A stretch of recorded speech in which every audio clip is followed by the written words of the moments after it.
আসসালামু আলাইকুম সুপ্রিয় দর্শক মণ্ডলী, ভীষণ বাংলা টেলিভিশনের পক্ষ থেকে আপনাদেরকে প্রীতি ও শুভেচ্ছা জানিয়ে শুরু করতে যাচ্ছি আজকের আলোচনা অনুষ্ঠান। আজকের আলোচনা অনুষ্ঠানের পুরো সময় ধরে আপনাদের সাথে থাকবো আমি সৈয়দা ওয়াজিরা সুলতানা আনিকা। তো চলুন দর্শক মণ্ডলী, আজকের সম্মানীয় অতিথিদের সাথে পরিচিত হওয়া যাক। ডান দিক থেকে প্রথমে আছেন সৈয়দ শফিকুর রহমান পলাশ, সহসভাপতি Bangladesh India fancy society Barishal বিভাগীয় কমিটি এবং মিরপুর প্রেস ক্লাবের সাধারণ সম্পাদক। তারপর আছেন AKM Rezaul Haque Pintu, Bangladesh India fancy society Barishal বিভাগীয় কমিটির সাধারণ সম্পাদক। তারপর বাম দিক থেকে আছেন কবির নেওয়াজ রাজ, বিশিষ্ট লেখক, সাহিত্যিক এবং কলামিস্ট। তারপর আছেন মোহাম্মদ সিরাজুল ইসলাম খান, সাবেক ছাত্রনেতা, সাধারণ সম্পাদক মিরপুর থানা স্বেচ্ছাসেবক লীগ, ঢাকা মহানগর উত্তর। তো চলুন দর্শক মণ্ডলী, আমরা আজকের আলোচনার মূল পর্বে চলে যাচ্ছি। আমাদের আজকের আলোচনার বিষয়বস্তু হলো আসন্ন ঈদুল আজহাকে সামনে রেখে কোভিড-19 নিয়ে তরুণদের ভাবনা শীর্ষক আলোচনা। জনাব শফিকুর রহমান পলাশ স্যার, শুরুতেই আপনার কাছে আমার প্রশ্ন, তো আসন্ন কুরবানি ঈদে কোভিড-19 মধ্য দিয়ে কিভাবে পশু কুরবানি হলে সাধারণ জনগণ নিরাপদে থাকবে বলে আপনি মনে করছেন? ধন্যবাদ আপনাকে, ধন্যবাদ ভীষণ বাংলা টেলিভিশনের সকল কর্মকর্তা কর্মচারীবৃন্দকে। আমার ব্যক্তিগত মতামত, করোনা ভাইরাস বাংলাদেশটা বিশ্বে মহামারীতে আকার ধারণ করছে। আল্লাহর হুকুমে ঈদুল আজহার সামনে মেবি 31শে আগস্ট। তো আমরা যদি দূরত্ব বজায় রেখে পরিষ্কার পরিচ্ছন্ন জায়গায় এবং জীবাণুমুক্ত করে আমরা পশু জবাই করি, ইনশাআল্লাহ আমাদের এই মহামারী থেকে মুক্ত থাকতে পারবো, এটা আমার দৃঢ় বিশ্বাস। কিন্তু যারা আপনার এলাকার অসচেতন, অশিক্ষিত, অসহায়, দুস্থ সবাই মিলেই সমাজ, তো এরা কি সামাজিক দূরত্ব বজায় রেখে ঈদুল আজহা পালন করতে পারবে বলে আপনি মনে করছেন? অবশ্যই, কারণ এই মহামারীটা নতুন কিছু না, আজকে 2 দিন না 5 দিন না, এটা দীর্ঘ কয়েক মাস ধরে চলছে। অতএব মানুষ এখন খুব সচেতন, দূরত্ব বজায় রেখে অবশ্যই এটা করবে। ধন্যবাদ শফিকুর রহমান পলাশ স্যার। আমি আবারও আপনার কাছে চলে আসবো। জনাব AKM রেজাউল হক পিন্টু স্যার, কেমন আছেন? আলহামদুলিল্লাহ ভালো আছি, আপনি ভালো আছেন? জি ভালো আছি। আপনার কাছে শুরুতে আমার প্রশ্ন, কোভিড-19 মধ্য দিয়ে কিভাবে আসন্ন ঈদুল আজহা উদযাপন করা উচিত বলে আপনি মনে করেন? ধন্যবাদ ভীষণ বাংলা টিভির সকল কর্মকর্তা কর্মচারী যারা আছেন, সবাইকে ধন্যবাদ জানাচ্ছি। আপনাদের দর্শক যারা আছেন, ভীষণ বাংলা টিভির সকল দর্শককে ধন্যবাদ জানাচ্ছি। আসলে আমরা এমন একটা সময় আজকে এই জায়গায় একত্রিত হয়েছে, যে সময়টা শুধু বাংলাদেশ না, সমগ্র বিশ্বব্যাপী এই মহামারীটা, যেটা আসলে ভয়াবহ অবস্থা। তার মধ্যেও ধর্মীয় কিছু ব্যাপার থাকে, যেমন আমাদের ঈদুল আজহা। আপনারা ভালো কথা বলছেন, ঈদুল আজহাটা নামাজের ব্যাপারটা, যেহেতু এই রোগটা আসলে মূলত সঠিকভাবে আমরা জানি না হয়তো, বা যে কোত্থেকে ছড়ায় বা কি করে, তবু আমাদের সামাজিক দূরত্বটা বজায় রাখা দরকার। সেই দূরত্বটা বজায় রাখতে গিয়ে ঈদের জামাতও যেরকম দরকার, দূরত্ব বজায় রাখাটাও সেরকমের দরকার। তো কাজে আমাদেরকে সরকার ঘোষিত সকল নিয়মকানুন সঠিকভাবে পালন করা উচিত। সেক্ষেত্রে আমাদের ঈদের জামাতে যাওয়াটা, আমাদের নিজেদের দূরত্বটা বজায় রেখে জামাত আদায় করতে হবে, নামাজটা। আর সবচেয়ে বড় ব্যাপার যেটা হয়, আমরা নামাজের পরে, জামাত শেষ হওয়ার পরে আমরা কোলাকুলি না করি, সামাজিকতা বজায় রেখে, দূরত্ব বজায় রেখে আমরা এবার ঈদের অনুষ্ঠানটা পালন করা উচিত আমি মনে করি। কারণ আমাদের ফ্যামিলির সেফটির জন্য সুরক্ষাটা দরকার আগে, সবার আগে। উৎসব হয়তো পরেও করা যাবে যদি বেঁচে থাকি, আগে এই সেফটির জন্য এবার অন্তত কোলাকুলি না করে এবং সরকার ঘোষিত সম্পূর্ণ নিয়মকানুন মেনেই আমাদের এই উৎসবটা করা উচিত, আমার ব্যক্তিগত মতামত এটাই। এবং এটাই উচিত করা, সেটা হয়তো তরুণ সমাজ এবং সবাই এটা করবে। কারণ আমরা যদি সুরক্ষা থাকতে পারি, আমরা যদি ফ্যামিলিকে রাখতে পারি, অবশ্যই সরকারও চাপটা কমবে, সরকারটা আমাদের দিয়ে। কাজে আমরা আশা করি সবাই এটা মেনে চলবে। ধন্যবাদ জনাব AKM রেজাউল হক পিন্টু স্যার। আপনার কাছে আমি আবারও আসবো। জনাব কবির নেওয়াজ স্যার, কেমন আছেন? আলহামদুলিল্লাহ, ভালো আছি। অসংখ্য ধন্যবাদ আপনাকে। অসংখ্য ধন্যবাদ ভিশন বাংলা টিভির কর্মকর্তা কর্মচারী যারা আছে তাদেরকে, এবং আমাকে আজকের এই অনুষ্ঠানে কথা বলার সুযোগ দেওয়ার জন্য। জনাব কবির নেওয়াজ স্যার, কুরবানির বর্জ্য নিষ্কাশন পরিষ্কার পরিচ্ছন্ন কত তাড়াতাড়ি করা সম্ভব বলে আপনি মনে করছেন? ধন্যবাদ। আপনারা ইতিমধ্যে জেনেছেন এবং গত 2-3 দিন আগেও নিউজে ঘোষণা দিয়েছেন যে যারা সরকারি কর্মকর্তা কর্মচারী আছে তারা 3 দিনের বেশি ছুটি পাবে না, এবং মাননীয় মেয়রও বলছে যে ঈদের পরপরই অনেকে তো ছুটি দেওয়া হচ্ছে না, তাদের যত দ্রুত সম্ভব ঢাকা সিটিকে তারা পরিষ্কার রাখার চেষ্টা করবে। কারণ এই মহামারী করোনা ভাইরাস একে তো আমাদের দিক থেকে অনেক ক্ষতিকর, তাছাড়া দেশকে এবং শহরকে যদি পরিষ্কার পরিচ্ছন্ন রাখা যায় তাহলে এই মহামারী থেকে আমাদের কিছুটা রক্ষা পাওয়া সম্ভব। মানে আপনার এলাকার জনগণ ভাইরাস মুক্ত নিরাপদ একটা শহর পাবে। জি সরকার সেই দায়িত্ব পালন করতে সক্ষম বলে আপনি মনে করছেন? জি জি। ধন্যবাদ কবির নেওয়াজ স্যার, আবারও আসবো আপনার কাছে। আচ্ছা সিরাজুল ইসলাম খান, কুরবানির পশুর চামড়া কিভাবে বিক্রি বা বিতরণ করলে সবার জন্য মঙ্গল বলে আপনি মনে করছেন? ধন্যবাদ। ধন্যবাদ জানাই ভিশন বাংলা টেলিভিশনকে, এমডি, চেয়ারম্যান, কলাকুশলী, কর্মকর্তা কর্মচারীবৃন্দ এবং ভিশন বাংলার অগণিত দর্শক শ্রোতাদের আবার ধন্যবাদ জানাই আমার মিরপুর থানা স্বেচ্ছাসেবক লীগের পক্ষ থেকে। আসলে আপনি যে প্রশ্নটি করেছেন, আমার মনে হয় বিগত দিনে আমাদের ঈদুল আজহাটা যেভাবে উদযাপন করেছি এবার একটু ভিন্ন। আমরা করোনা ভাইরাসের কারণে এটা যার যার গরুর চামড়া আমরা মসজিদ বা মাদ্রাসা দান করে দিলে সবচেয়ে বেটার হয় এবং ভালো হয়, এটাই হওয়া উচিত। ধন্যবাদ সিরাজুল ইসলাম খান স্যারকে। আমি আবারও আপনার কাছে আসব। তো শফিকুর রহমান পলাশ স্যার, এবার আপনার ব্যক্তিগত জীবন নিয়ে আমি একটা প্রশ্ন করতে চাচ্ছি, যদি আপনি পারমিট করেন। অবশ্যই। তো আমি যতটুকু জানি ছাত্র জীবনে আপনি ছাত্রলীগের রাজনীতির সাথে সম্পৃক্ত ছিলেন। আপনার এই ছাত্র রাজনৈতিক জীবন সম্পর্কে যদি আমাদেরকে কিছু বলতেন। ধন্যবাদ আপনাকে। আমার বাবা ছিল একসময় মিরপুর থানা আওয়ামী লীগের সভাপতি। বলতে গেলে আমার পরিবার, আমার সবাই আওয়ামী লীগ পরিবারের সাথে সম্পৃক্ত। তো আমি ছোটবেলা থেকে জাতির জনক বঙ্গবন্ধুর স্লোগান, আমি নৌকার প্রতি দুর্বল ছিলাম ছাত্র যখন এসএসসি পাস করে তার আগে। তারপর কলেজ লাইফে ছাত্রলীগ করছি, ছাত্রলীগের রাজনীতি করছি, যুবলীগ করছি। আমি যতদিন বেঁচে থাকবো জাতির জনক বঙ্গবন্ধু মাননীয় শেখ হাসিনার ছায়ায় থাকবো, এই দলই করবো, এর বাইরে কখনো যাব না। শফিকুর রহমান পলাশ স্যার, আমি যতটুকু শুনেছি বা দেখেছি কোভিড-19 দুর্যোগ সময়ে আপনি সাংবাদিকদের পাশে দাঁড়িয়েছেন, এবং যারা আপনার গ্রামের বাড়িতে, বরিশাল গ্রামের বাড়িতে কিছু সাংবাদিক আছে তাদেরকে আপনি বিকাশের মাধ্যমে অর্থনৈতিক সহযোগিতা করেছেন এবং বিভিন্নভাবে তাদেরকে আপনি তাদের পাশে দাঁড়িয়েছেন।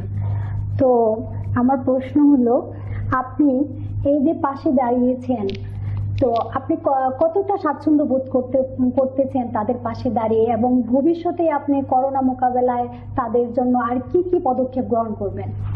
আপনাকে ধন্যবাদ। আমি আপনার মাধ্যমে, ভিশন বাংলা টেলিভিশনের মাধ্যমে আমি সবাইকে, মিরপুরবাসীকে জানাতে চাচ্ছি একটা, বলতে গেলে আমার মনের কষ্ট বলেন, মানে আনন্দ বলেন। আমি মিরপুর প্রেস ক্লাবের 1.5 বছর আগেও সভাপতি ছিলাম। আমি মিরপুর প্রেস ক্লাবে করোনা ভাইরাসের বহু জায়গায়, বৃহত্তর মিরপুরে আমি হোমিওপ্যাথিক চিকিৎসা এবং ঔষধ ফ্রি দিয়েছি। আমি সকল সাংবাদিকদের গোপনে হোক প্রকাশ্যে হোক সহযোগিতা করেছি। 1 টাকা চাঁদা না নিয়ে, কারো সহযোগিতা না নিয়ে আমি সকলের মাঝে ছিলাম। ইভেন কি আমার সাংবাদিকরা এখনো এই 1.5 বছরে একটা কোথাও মামলা খায় নেই, কোথায় কোনো অভিযোগ নাই। সুষ্ঠুভাবে আমি শৃঙ্খলাভাবে এই সংগঠনটা পরিচালনা করে আসতেছি। ইতিমধ্যে আমি কিছু দুষ্কারী লোকজন, অপসাংবাদিকরা এই মিরপুর প্রেস ক্লাবটা নিয়ে ষড়যন্ত্র শুরু করছে। ইনশাল্লাহ ষড়যন্ত্রে আমি তাদেরকে সার্থকতা দিয়ে নেই, এই কারণে যে এই মিরপুর প্রেস ক্লাব 1995 সালে স্থাপিত এবং জয়েন্ট স্টকের মাধ্যমে এটা তৈরি। প্রতিষ্ঠাতা সভাপতি গোলাম কাদের সাহেব শুরু থেকে এটা সভাপতি ছিল। সে দীর্ঘদিন সুনামের সহিত চালিয়েছিল 2 বছর। তারপরে আবারও পরিকল্পিতভাবে কিছু দুষ্কৃতকারী এই সংগঠনে জড়িত হয়। আমার প্রিয় শ্রদ্ধাভাজন সভাপতি সাহেব এই সংগঠন থেকে দূরে সরে যায়। এরপর থেকে সংগঠনটা যাবৎ আজকে 23 বছর এই সংগঠনটা 3 মাস 4 মাসের বেশি কেউ চালাতে পারে নাই। কারণ মিরপুর প্রেস ক্লাব সংগঠন না, ম্যাক্সিমাম সাংবাদিক পেশায় সংগঠন করে, মানুষ চাঁদাবাজি করার জন্য লাইসেন্স ব্যবহার করে। তো সেইটা আমি দায়িত্ব নেওয়ার পর থেকে ইনশাল্লাহ সুনামের সহিত এই সংগঠন চালিয়েছিলাম।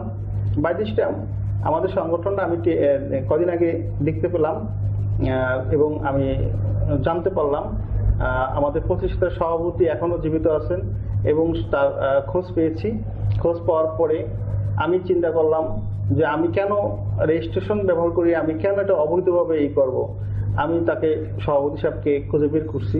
খুঁজে বের করে তাকে আমি বলছি যে দেখেন, আমি সভাপতি হই না, আমি সদস্য থাকবো, তারপরও আপনি অভিভাবক, আপনি প্রতিষ্ঠাতা সভাপতি, আপনি এখনো সভাপতি থাকবেন, আপনি মৃত্যু আগ পর্যন্ত আমাকে সদস্য করে রাখেন। তখন বলছে সভাপতি সাহেব, না পলাশ ভাই, আপনি সংগঠনটা এত সুন্দরভাবে সাজাইছেন, এত পরিচিতি করেছেন, সুনাম করছেন, আপনাকে আমি সভাপতি আপনি থাকবেন। আমি না, আমি থাকবো না, আপনি হন। বলছে আলহামদুলিল্লাহ আমি সভাপতি, কিন্তু আপনি কিন্তু সেক্রেটারি হইতে পারেন, কারণ আমাদের সেক্রেটারি বিদ্যুৎ চৌধুরী সাহেব মারা গেছে, আল্লাহ বেস্ত নসিব করুক, সেখানে আপনি হবেন। আমি বলছি ঠিক আছে, আমি বৈধ একটা সংগঠন, আমি সেক্রেটারি থাকবো। আমি সেক্রেটারি হিসাবে তার সাথে এখন আছি। আপনি তো একজন ত্যাগী নেতাও বলা যায়। তো আপনার কাছে সবশেষ আমার প্রশ্ন, কোভিড-19 এর সময় সাংবাদিকদের জন্য সরকারের করণীয় বিষয় সম্পর্কে কিছু আমাদেরকে শেয়ার করতেন। ধন্যবাদ আপনাকে। আসলে সাংবাদিকরা সবসময় অবহেলিত। আমি সরকারের একজন মানুষ, আমি আমার এই সংগঠন আওয়ামী লীগ প্রিয় সংগঠন, আমি বলতেও পারতেছি না, আবার না বলেও পারি না সংগঠনের স্বার্থে। আমাদের সাংবাদিকদের জন্য সরকার, আমার মনে হয়, আমার ধারণা মতে 1 টাকা হেল্প করে নাই কোনো সাংবাদিকদের জন্য। এটি আমার সবচেয়ে বড় দুঃখ। আমি আপনাদের মাধ্যমে আবারও মাননীয় প্রধানমন্ত্রীর কাছে আকুল আবেদন, আমাদের সাংবাদিকদের জন্য কিছু করুন, কিছুটা সহায়তা করুন। কারণ আমরাও তো মানুষ, আমরা তো মাঠে থাকি, রাত নাই দিন নাই, আমরা আপনার সরকারের উন্নয়নমূলক কর্মকাণ্ড, দুর্নীতিবাজদের কথা তুলে ধরি, আপনাদেরকে চোখ খুলে দিই যে এই দুর্নীতিবাজরা এটা করতেছে, আপনাদের হেল্প করতেছি। আমাদের জন্য মাননীয় প্রধানমন্ত্রী যদি আমাদের জন্য কিছু করে, আমরা সারা জীবন কৃতজ্ঞতা থাকবো। থ্যাংক ইউ জনাব শফিকুর রহমান পলাশ স্যার। তো আমরা আশা করব আমাদের মাননীয় প্রধানমন্ত্রী জননেত্রী শেখ হাসিনা সাংবাদিকদের জন্য কিছু রুলস রেগুলেশনস এর মাধ্যমে করোনার কোভিড-19 এর সময় পাশে দাঁড়াবেন, সকল সাংবাদিকদের পাশে থাকবেন এবং সরকারিভাবে তাদেরকে সাহায্য সহযোগিতার হাত বাড়িয়ে দেবেন। জনাব পিন্টু স্যার আপনাকে। তো আপনার কাছে আমার পরবর্তী প্রশ্ন, আপনার ইন্ডিয়া বাংলাদেশ ফ্রেন্ডশিপ সোসাইটি প্রতিষ্ঠিত হয়ে কত সালে এবং এর প্রতিষ্ঠার মূল উদ্দেশ্যটা আমাদেরকে যদি একটু বলতেন। 1972 সালে বাংলাদেশের স্বাধীনতার স্থপতি জাতির জনক বঙ্গবন্ধু শেখ মুজিবুর রহমান, আমাদের বন্ধু রাষ্ট্র ভারতের সাবেক প্রধানমন্ত্রী শ্রীমতী ইন্দিরা গান্ধী, তাদের যৌথ প্রচেষ্টা বা যৌথ ভাবনা থেকেই বাংলাদেশ ইন্ডিয়া ফ্রেন্ডশিপ সোসাইটি যাত্রা শুরু করে। তাদের চিত্র বাংলাদেশ এবং ইন্ডিয়ার 2 দেশের শিক্ষা সংস্কৃতি বিষয় আদান প্রদানের জন্য মূল উদ্দেশ্য ছিল এবং বাংলাদেশের যারা মুক্তিযুদ্ধ করেছেন, এদেশে যারা যুদ্ধ স্বাধীন করতে গিয়ে যারা প্রাণ দিয়েছেন, তাদের প্রতি সম্মান দেখিয়ে ইন্ডিয়ান গভর্নমেন্ট বাংলাদেশি গভর্নমেন্টের সাথে যৌথভাবে এদেশের মুক্তিযোদ্ধার ছেলে, তারপরে তাদের আত্মীয় স্বজন যারা আছেন তাদেরকে একটা বৃত্তির আয়োজন করে আমরা এই সংগঠনের মাধ্যমে, এবং আপনার বিভিন্ন সময় বিভিন্ন রকম স্কলারশিপ দিয়ে ভারতে পড়ার ব্যবস্থা, বিভিন্ন সুযোগ সুবিধা এবং সাংস্কৃতিক বিষয়টাও আদান প্রদানের ব্যাপারের জন্য আপনারা জানেন যে ইন্দিরা গান্ধী কালচারাল সেন্টার আছে, এবং দুই দেশ, এক বাংলাদেশ এবং ইন্ডিয়া, দুই দেশ মিলিত হয়ে এদেশেও আমাদের অনেক প্রোগ্রাম করা হয়েছে ভারতীয় নামী দামি শিল্পীরা যারা প্রতি বছরই আসেন। শুধু মূল উদ্দেশ্য হলো শিক্ষা এবং সাংস্কৃতিক দুইটা বিষয় আদান প্রদানের জন্য, কারণ অবশ্যই বাংলাদেশের মানে স্বাধীনতার যে মূল ভিত্তিটা ছিল। ধন্যবাদ জনাব AKM রেজাউল হক পিন্টু স্যার। জনাব কবির নেওয়াজ স্যার, আমরা ইতিমধ্যে জানতে পেরেছি যে আপনি একজন বিশিষ্ট সাহিত্যিক এবং কলামিস্ট। তো আপনি আপনার কলাম রচনার পেছনে, মানে কলাম রচনা করে আপনি কোনো প্রতিবন্ধকতার মুখে কিংবা হুমকির সম্মুখীন হয়েছেন কিনা, যদি আমাদের সাথে একটু শেয়ার করতেন। ধন্যবাদ।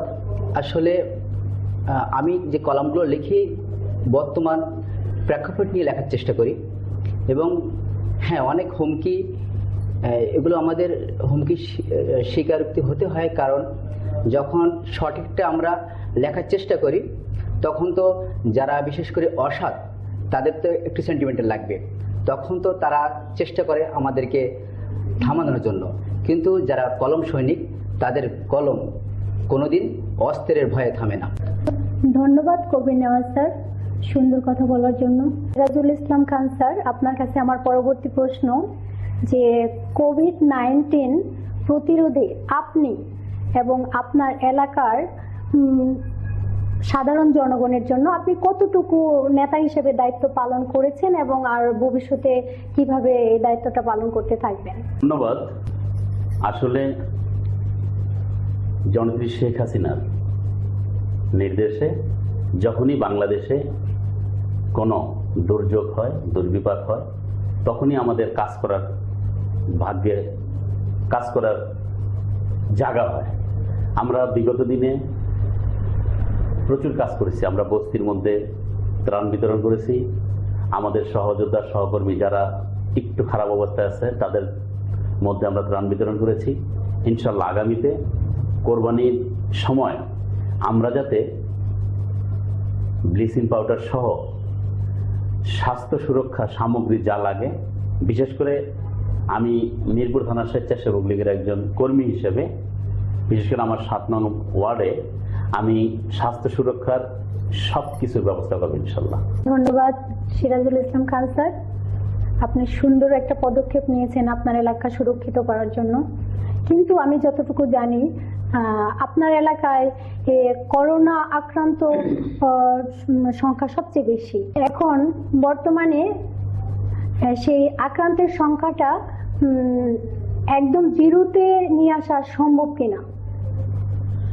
আমি আবার ধন্যবাদ জানাই, এবং আপনার জ্ঞাতার্থে আরেকটু কথা বলতে চাই। সেটি হলো যে আসলেই আমাদের এলাকায়, বিশেষ করে মিরপুর 2 নম্বর থেকে শুরু করে গ্রেটার মিরপুরে আমরা একটা রেড জোনে ছিলাম। ইনশাল্লাহ এখন দেখবেন যে আমরা এই রেড জোনটা এখন নাই। আমরা আস্তে আস্তে ইনশাল্লাহ এটা রিকভার করেছি। ভবিষ্যতে আমাদের এখন আমরা প্রত্যেকটা মানুষ যেভাবে সচেতন হচ্ছে, এটার মূল কাজই হলো নিজে সচেতন হওয়া। নিজে সচেতন হলেই অন্যজনকে আমরা বাঁচাতে পারবো। তা আমরা সচেতনতার যে কাজটা, বিশেষ করে স্বেচ্ছাসেবক লীগ, আমরা স্বেচ্ছায় যে কাজটি করে থাকি, আমরা মাস্ক, অনেককে আমরা মাস্ক দিয়েছি, আমরা হ্যান্ড স্যানিটাইজার দিয়েছি, আমরা ব্লিচিং পাউডার দিয়েছি।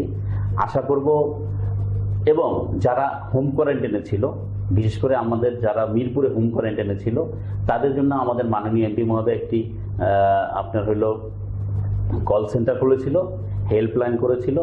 আমরা ওইখান থেকে ওনাদের জন্য ত্রাণের ব্যবস্থা করেছিলাম, যাতে কেউ ঘর থেকে প্রয়োজন ছাড়া বের না হয়। এই কাজটা আমরা করেছি, এবং ইনশাল্লাহ আগামীতেও করব, যাতে মানুষ যারা কোয়ারেন্টাইনে আছে তাদের যাতে কোনো সমস্যা না হয়, তারা যাতে ঘরে থাকতে পারে, এবং ঘর থেকে যাতে আমাদেরকে বলতে পারে, আমরা যাতে এই সহযোগিতাটা করতে পারি। এই মনোবাসনা নিয়েই আমরা মাঠে কাজ করতেছি।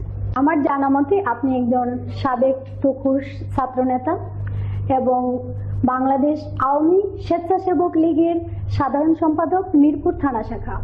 তো আপনি আপনার রাজনৈতিক জীবনে কতটা সফল এবং এই সফলতার পিছনের কার অবদান সবচেয়ে বেশি?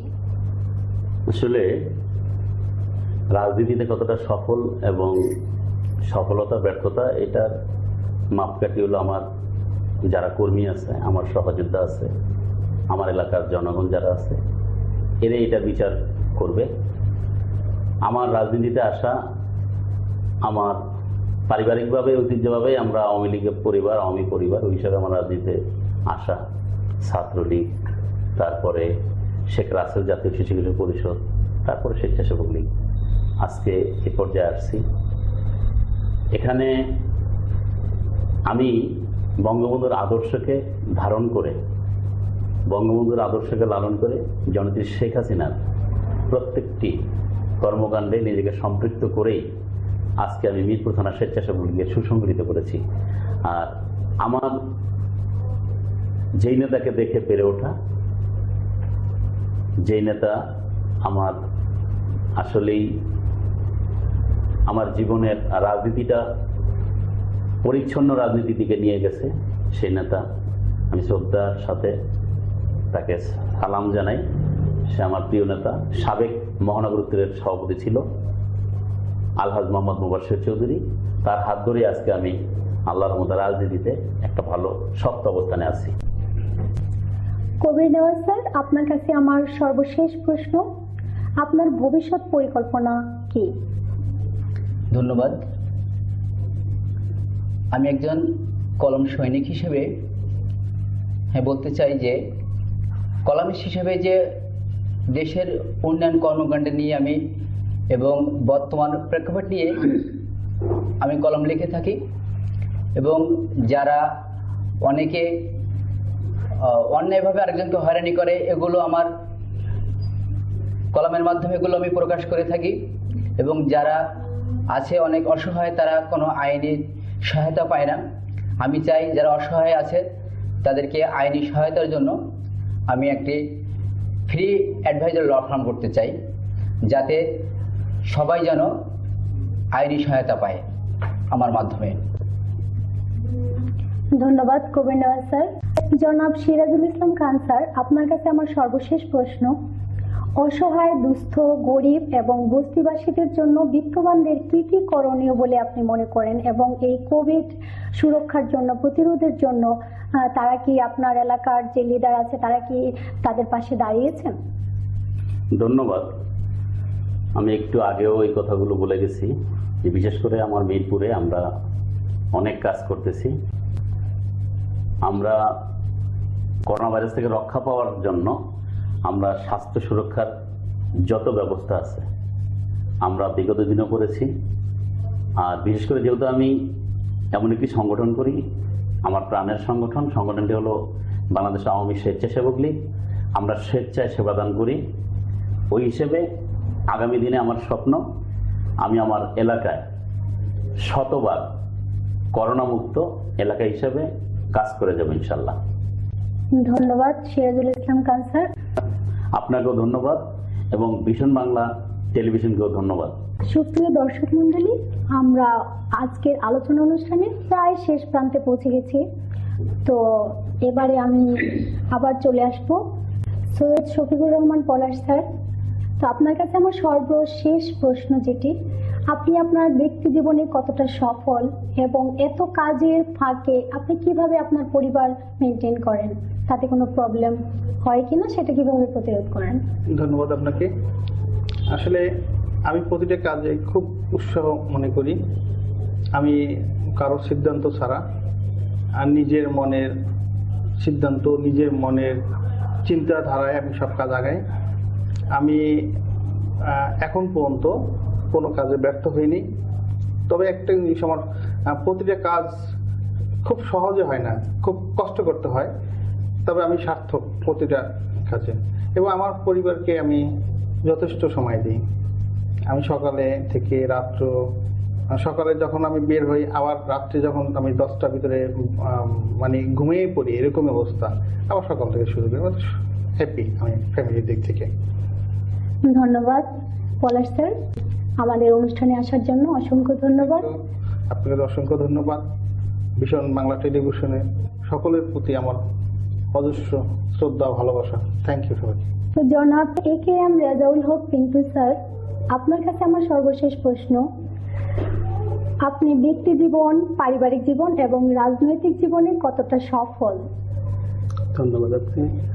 আসলে কতটা সফল আর ব্যর্থতা এটা তো আসলে আমি হিসাব করতে পারবো না। আমার সাথে যারা আছে, আমার কমিটির যারা আছেন এবং পাশাপাশি যারা চলে তারা বলতে পারবে। তবে হ্যাঁ, আমি আমার অবস্থান থেকে চেষ্টা করি, শতভাগ চেষ্টা করি কিছু করার জন্য, এবং যেটা করি সেটা আসলে মন থেকেই করি। তো সেক্ষেত্রে মানে পাশে যারা থাকে তারাই বলতে পারবে ভালো যে কতটুকু কি। তবে একটা জিনিস, মানে আমি বাংলাদেশ ইন্ডিয়া ফ্রেন্ডশিপ সোসাইটির বরিশাল জেনারেল সেক্রেটারি দ্বিতীয়বারের মতো আবার নির্বাচিত হয়েছে। তো সেজন্য আসলে ধন্যবাদ দিচ্ছি আমার সাথে যারা ছিল দীর্ঘদিন, আবার পুনরায় আমাকে নির্বাচিত করার জন্য। এবং আমি আরও ধন্যবাদ দিতে চাচ্ছি আমার পিতৃ সমতুল্য দাদা, বীর মুক্তিযোদ্ধা জনাব সুবীর কুশারি, general secretary Bangladesh India friendship society কেন্দ্রীয় কমিটি।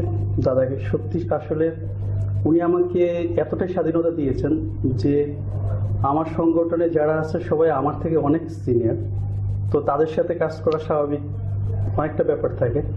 তো এই জিনিসগুলো, বাধাগুলোকে উনি সবসময় আমাকে উৎসাহ দিতেন যে সমস্যা নেই, তুমি এগিয়ে যাও, যে জায়গায় যে সমস্যা আমি দেখবো। এটাই হয়তো আমার একটা মানে চালিকা শক্তি বলতে পারেন যে আমার চলার পথে। তো আসলে সফল না ব্যর্থতা এটা আমি এই মুহূর্তে হিসেব করতে চাচ্ছি না, বা এটা নিয়ে আমি চিন্তা ভাবনাও করি না। আমি চেষ্টা করতেছি এবং ভবিষ্যতে আমি চেষ্টা করবো আমাকে যে কোনো দায়িত্ব দিলাম সেই দায়িত্বগুলো পালন করার শতভাগ চেষ্টা করবো, বাকিটা আল্লাহর ইচ্ছা। আপনি পারিবারিক জীবনে কতটা পারিবারিক সফল? জীবনে কোনো বলতে- প্রতিবন্ধকতার মুখে পড়েন কিনা? অবশ্যই প্রতিবন্ধকতার পড়তে হয় যারা রাজনীতি করে বা যে কোনো সংগঠন করতে গেলে অনেকটা, কারণ জীবনের সময়ের অনেকটা সময় ব্যয় করতে হয় বিভিন্ন লোকের সাথে, বিভিন্ন সমস্যা, বিভিন্ন বিষয় নিয়ে। তো ফ্যামিলির সময় এটা অনেক কমই হয়, যেটা মেনে নিতে হবে, এবং আমার ওয়াইফ এটা মেনে নিচ্ছে, কিছুই করার নাই। কারণ আমার ইচ্ছাই রাজনীতি করা বা সময় দেওয়া সংগঠনের পিছনে। আর ব্যক্তি জীবনে আমার একটা কন্যা সন্তান আছে, ওর 18 মাস বয়স। আর আমার ওয়াইফ ভালোই আছে, আল্লাহর রহমতে, সৃষ্টিকর্তার কাছে লাখ লাখ শুকরিয়া, ভালোই আছে মোটামুটি, আপনাদের দোয়ায়। ধন্যবাদ আপনাকে আমাদের অনুষ্ঠানে আসার জন্য। আসলে ধন্যবাদ জানাচ্ছি ভীষণ বাংলা টিভির সমস্ত কর্মকর্তা কর্মচারীবৃন্দদের, সবাই যারা জড়িত আছেন সবাইকে আমি ধন্যবাদ জানাচ্ছি।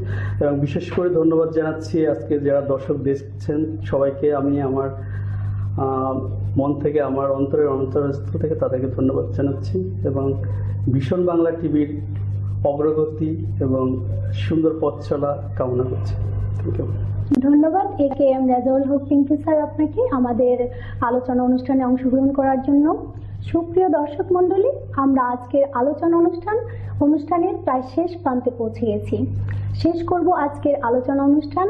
ধন্যবাদ AKM রেজাউল হক পিন্টু স্যার আপনাকে আমাদের আজকের আলোচনা অনুষ্ঠানে অংশগ্রহণ করার জন্য। সেই সাথে ধন্যবাদ আপনাদের সকলকে আমাদের আজকের আলোচনা অনুষ্ঠানকে প্রাণবন্ত করে তোলার জন্য। আরও ধন্যবাদ জানাচ্ছি আমাদের আজকের অনুষ্ঠানে যারা দর্শক মণ্ডলী তাদেরকে। সকলকে ঈদের অগ্রিম শুভেচ্ছা জানিয়ে আজকের আলোচনা অনুষ্ঠানের এখানেই সমাপ্তি ঘোষণা করছি। ধন্যবাদ, ভালো থাকবেন, সুস্থ থাকবেন, ঘরে থাকবেন, প্রয়োজনের অতিরিক্ত বাইরে যাবেন না, আপনাদের কাছে রিকোয়েস্ট। ধন্যবাদ, আল্লাহ হাফেজ।